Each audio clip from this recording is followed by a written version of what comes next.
Hello everyone, this is Liwei Model for a follow-up video on the Vtoman Jump 600X portable power station. I acquired this several months ago and I was able to use it in some of my videos, but also on some of my road trips and camping trips. So now I have a pretty good idea on how the device works, and I found some quirks and features that I thought were pretty interesting to share with you. Also, during this video we're gonna take a look at some accessories that you can purchase for it, and we're gonna do a brief teardown because I'm pretty sure that you guys want to know what's in there, and actually you'll see later. So why did I purchase this originally? This is a portable power station that is quite popular, made by a manufacturer that's not part of the most well-known brands out there, and the reviews that I read about it online were pretty good. I can confirm that after owning this for several months, this is a pretty good power station. However, there is a but, and we will get to it. So if I review all the function that you have on it with what I did with it since then. First of all of those features that you see on the portable power station, that's all you're gonna get. There is no extra ports underneath, on the side, or anywhere. Everything is in front, which that is a very good way, I think, of doing this. Although maybe not the cleanest way if this is a permanent install, but this is really designed with that big handle there to be a portable thing. So at around 299 watt hours, so 300 watt hour, this is pretty much an entry-level portable power station. The price for it is also pretty good. So you can charge it using DC. You can have some DC outputs, either using a regular cigarette lighter or those things here. Also, you have a couple of USB ports and a 600 watt pure sine wave inverter in it. Now it does have a capacity to go, in theory, over 600 watts for certain resistive load, which I was able to do, and I'll talk to you about it a bit later. So on top of that, you also have those two things here. There is a jumper cable, so you can actually connect jumper cable through that little port here for it to be able to jump your car. Now, unfortunately, I tried to acquire those jumper cable, and for many reasons, each time I was able to place it in order, I was not able to get them. My Amazon order got canceled. The eBay listing I purchased it from canceled it also, and I was not able to get them, so unfortunately I will not be able to demonstrate that. However, this thing here is for battery expansions, and this is where things get interesting with this pretty basic portable power station. So what happened, I actually acquired the extra battery, and there it is. So it is very similar in size, but plugging this to that actually brings a lot of different perspective on what this unit can do. First of all, combined together, this has more or less twice the capacity than this alone. So together, you've got around 1 kilowatt hour of capacity, slightly under that. So if the way these things work, it's very easy. This actually comes with a cable, which is this one here, and you can connect it using those ports here.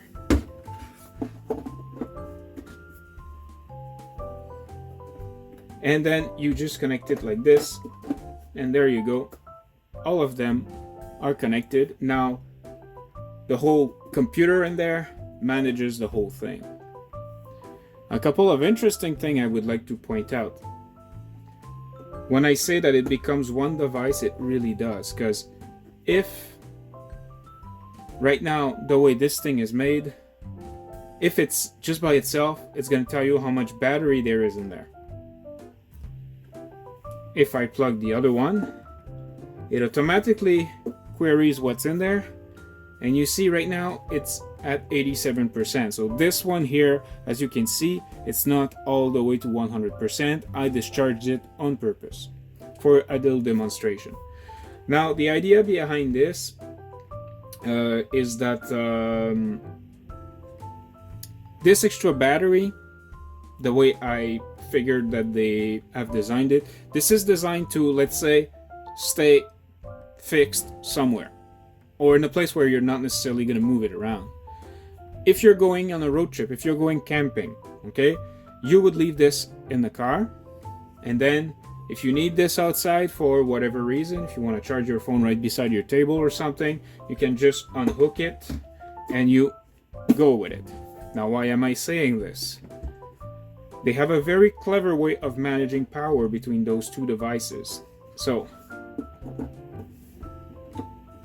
when they are connected together, the first device that gets discharged is this battery. And the first device that gets charged is the portable power station. Why would that be? Because you want this one to be in tip-top, while this one, when they are connected together and you are charging, you can pretty much assume that they're going to be at the same place for a while. Anyway, that's the way I see it. So I have the charger that's right here. So if I can just demonstrate something, if I plug it,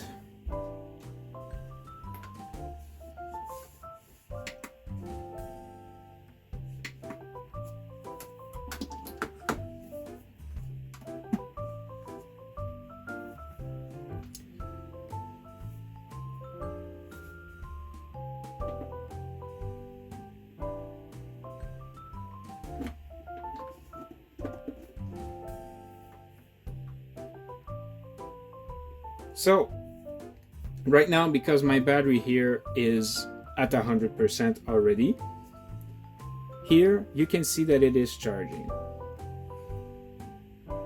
When you are charging this, you're going to see the percentage of each device here. When you see that one of these is flashing, it means that it is currently taking power, as opposed to having power drawn from it.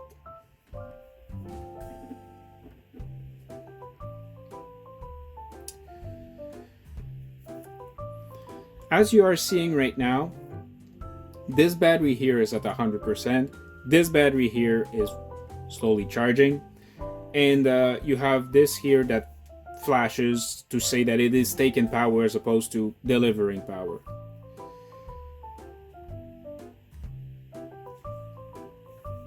Once you understand the way the interface works between those two, it actually brings out two conclusions. First of all, I think that they really thought this well.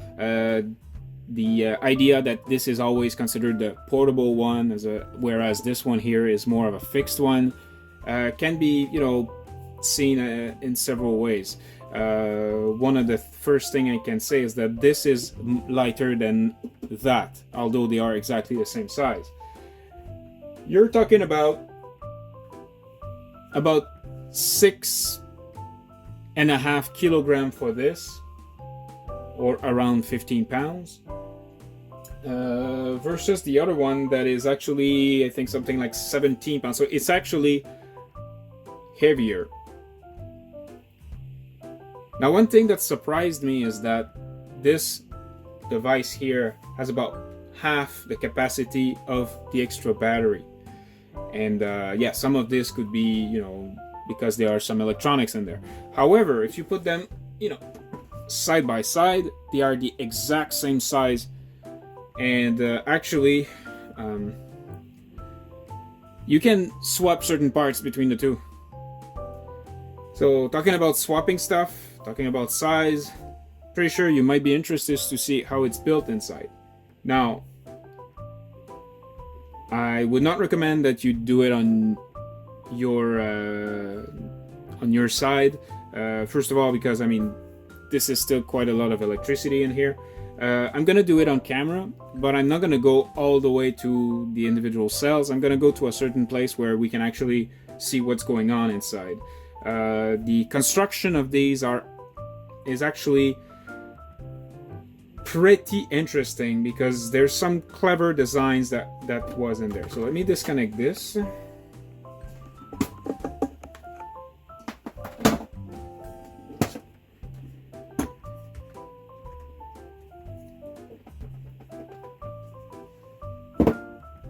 So what you're gonna need to dismantle these is a special type of screwdrivers with a little hole in it. It's like an Allen key basically. So if I go with the 600X, there is 4 large screws on tops. And before you ask me, yes, I already did it just before I filmed, so I would know what to expect. And I thought it was quite interesting the way it was built.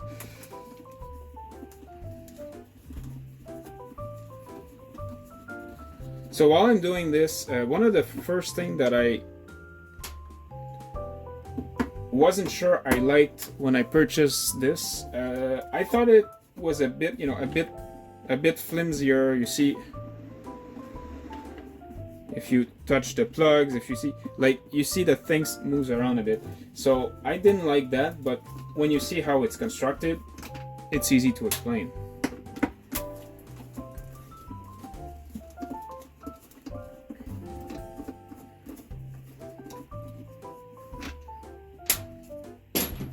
Okay, so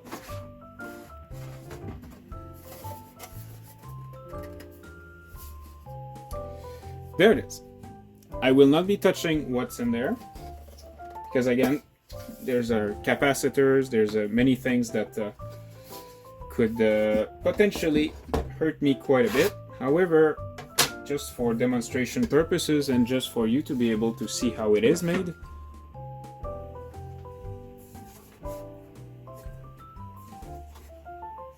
let me just rotate this a bit. Yeah, there you go. So what we can see that down there we have all the cells, which are pretty much all compact there. And if you look on top of this here, there's a surprising amount of the shelf parts that I was able to find. If I just disconnect this fan for a sec here, like pretty much all of what you see here, it might sound strange, but it looks like if it would fail, it would be quite easy to repair. I mean, all of these things, they're pretty much soldered on with big components, so it's not like you need any really special tools. I mean, I can see that you got some transformer there, you got some capacitor here, and all of those connectors here. All of this you can pretty much find if you know anything about electronics. You can pretty much find them off the shelves. And as you can see, these are just some panels that are just you just slide them in, and that's it. That's how it is made. Now I will not dismantle this further again, like I said, but I would just like you to remind how it was made. Let me just reconnect the fan there. Okay, let's compare it to this battery pack here. So one of the first thing that surprised me with the battery pack, yes, it is heavier. Okay, there's no denial about that. First of all, they're not using the same screws. See? These are almost like self-tapping pointy screws, and these were machine screws. So I was wondering why. Well, it turns out that although from the outside it looks like it's very similar,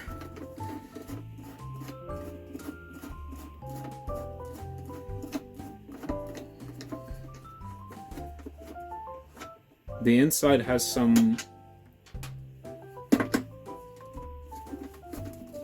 secrets.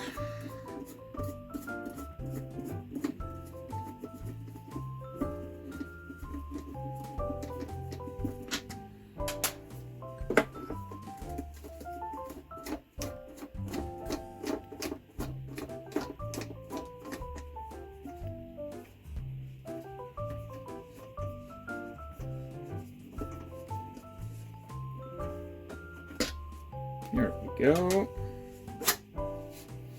Oh, how empty is that?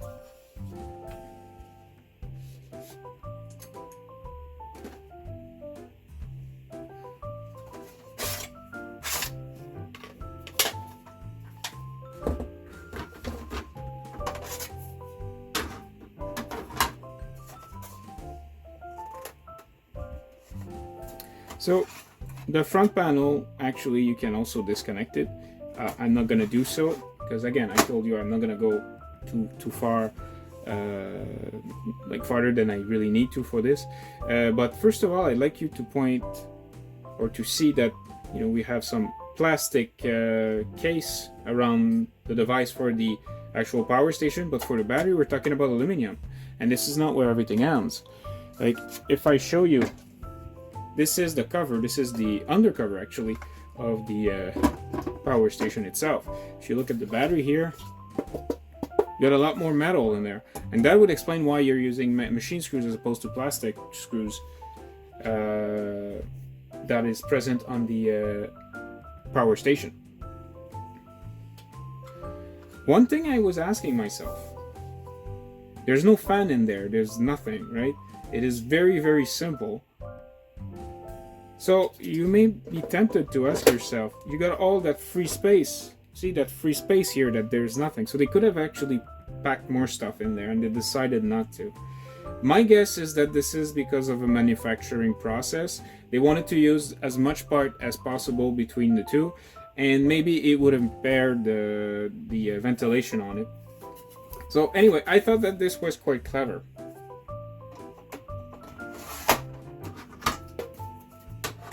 And before someone asks themselves, yes, they are the exact same thing, other than the color. I can take the 600X panel and slide it into the battery right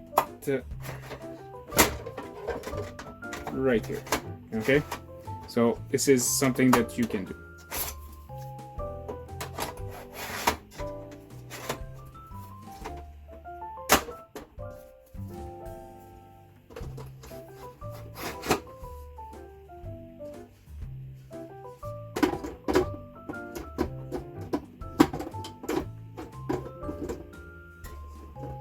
So let me reassemble this, and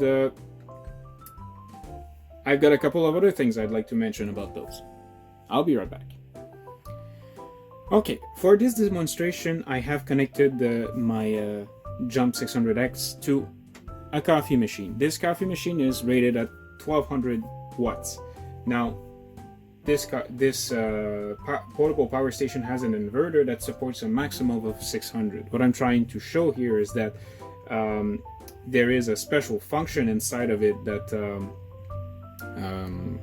allows you to use a resistive load like a coffee machine here that goes well over the 600 watts.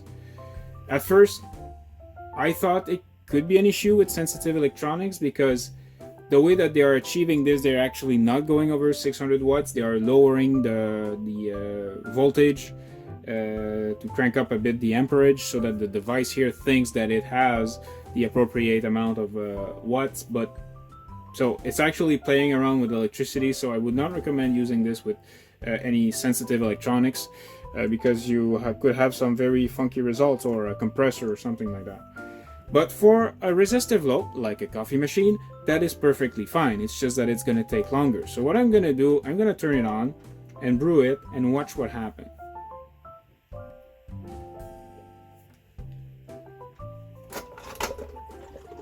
I'm gonna pour the water in, then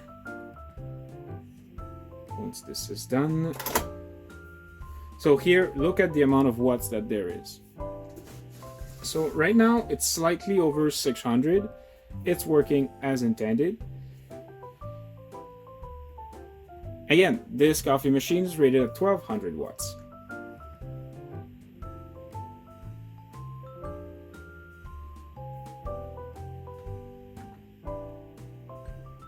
So something happened there. It went to 1 watt. Okay, so what am I supposed to expect from that? Let me try again.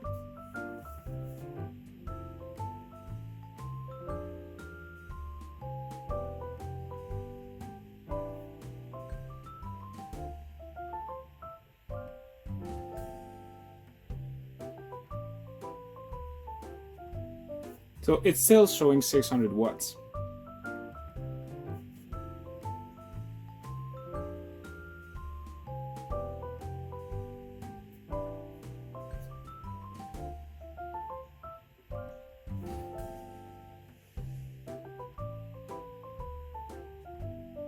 So now you may not hear it on the camera here, but you can hear that the water starts to boil inside of this. It does take a longer time though to boil the water down.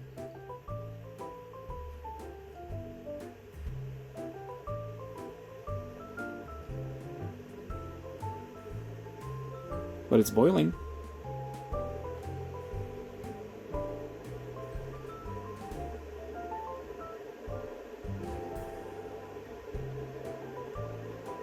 What I have noticed with this is that my original fear and the idea that I wanted to be able to disable this function and I couldn't find out how, it actually has some sort of built-in protection for that.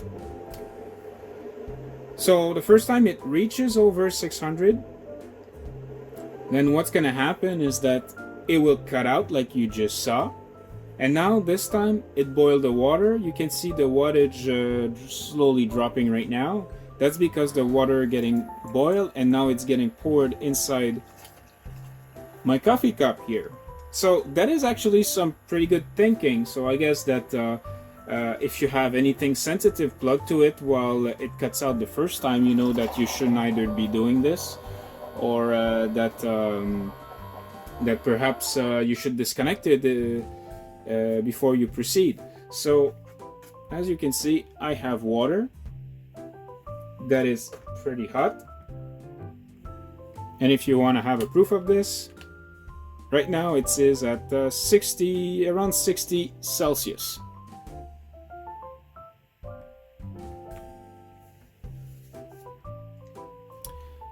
And to do 1 cup of coffee like this with that coffee machine actually costed around 12%. So you can do yourself a couple of cups of coffee with that.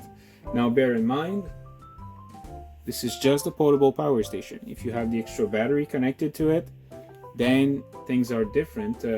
You're gonna use something like less than half of it. You're gonna use like 1/3 in terms of percentage.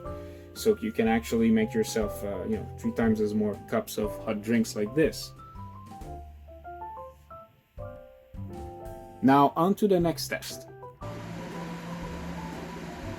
Now in this test, I have connected a space heater to my power station here. Obviously, if I was to connect this to just the power station alone, this would last, just maybe maximum an hour when at full charge, or probably less than that. Actually, yes, less than that, because this one, I think it's around 600 watt when it is, fully engaged. Now it's slowly crawling up. That's how the way this particular space heater here works. Now, once this is all connected together, what we have noticed is that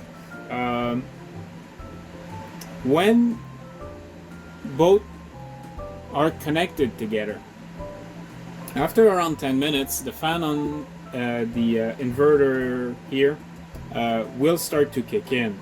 And the thing I would like to point out though is that right now this room is at around 25 Celsius degree.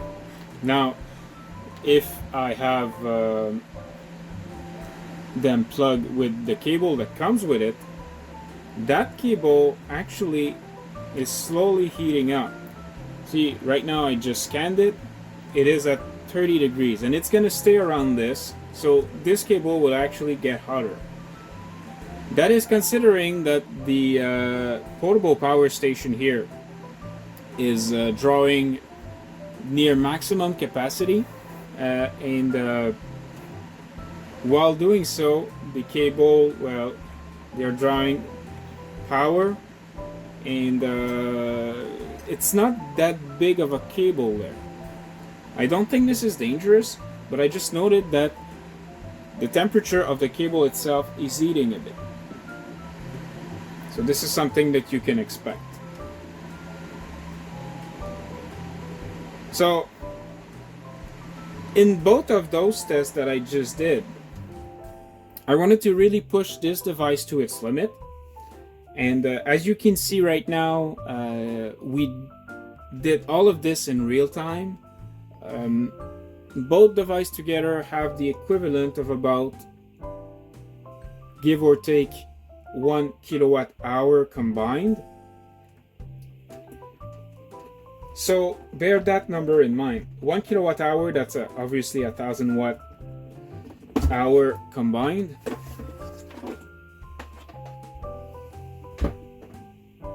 And this is where it's both a blessing and maybe a curse. Because combined together, you have a pretty good capacity. The inverter in there is pretty good. It does have its safety. But then you come to this, the input. The only way, I'm gonna repeat, the only way you can charge this device is through that input over there. I tried using the USB-C here, just using a regular USB-C charger there. That will not work. This is a USB-C output only. The only place where you can charge is through this. You cannot charge this by itself.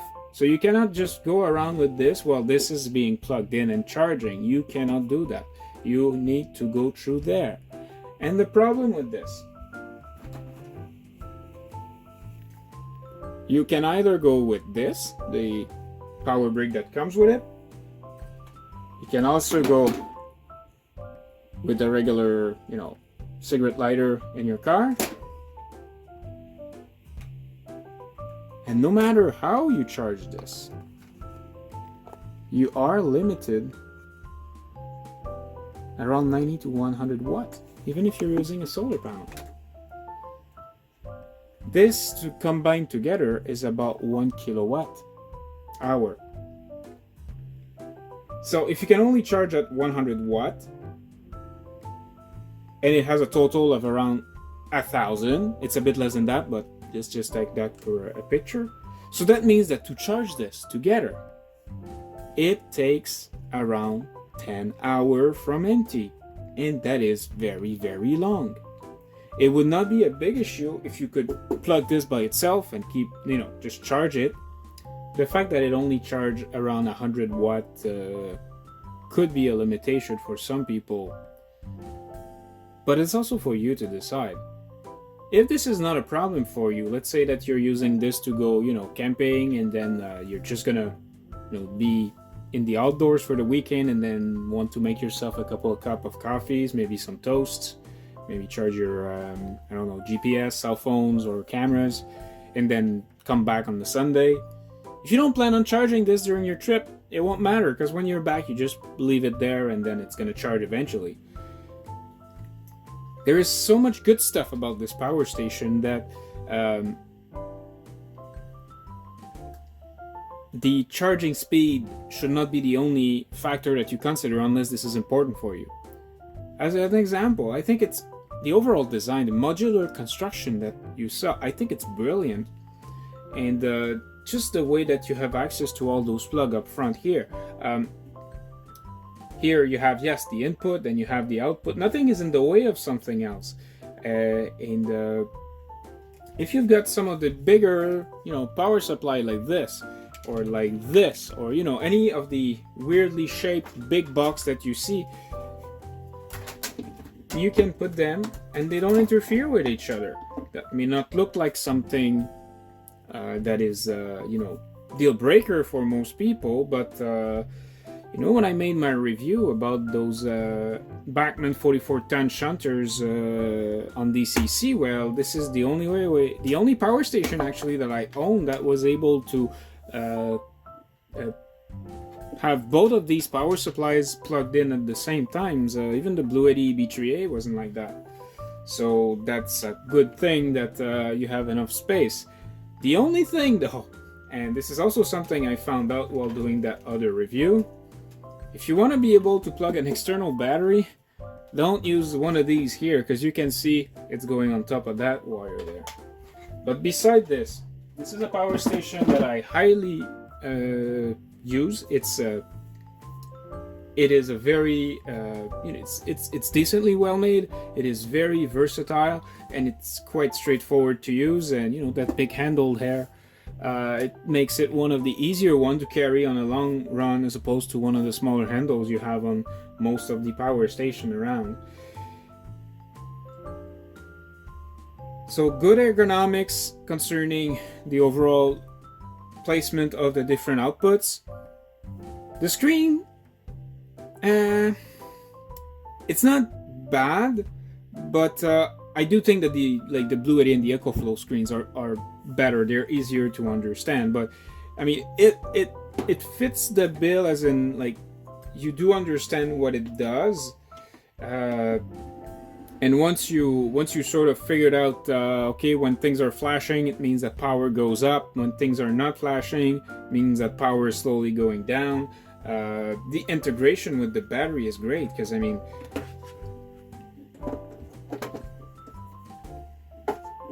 if I plug it like this, again, 88%, I plug it, combined strength of both 80%, because this one is used. I mean, the integration of this, it just works very, very well, and it's very well thought of. The fact that this discharge last and charge first really make it obvious that this was not necessarily designed to be moved around, and this is really designed to be moved around.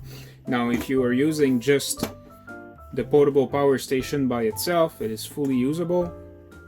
I think in 2024 it is still one of the good contender on the market right now, and I highly recommend it, if and only if the slower charge time does not is not a big deal breaker for you. So what I'm gonna do from now on, you guys can ask some questions in the comment. I am closely following all the power station comment sections, because I mean, these devices, they're pretty complex, and you hear a whole bunch of things on the internet about them, and there's a whole bunch of brands out there, most of which nobody knows about. And but the Vtoman that you see here, this is a brand that deserves to be known. So if you've got any questions, feel free to post them. I'll reply to the best of my knowledge. If you have any other comments you would like to say about the Vtoman 600 Jump 600X, feel free to let me know. There's a lot of things that maybe I don't know about those devices, although I've owned them for something like 6 months now. So this was Leeway Model. I hope everyone has a very good day, and I'll see you next time for another model train video.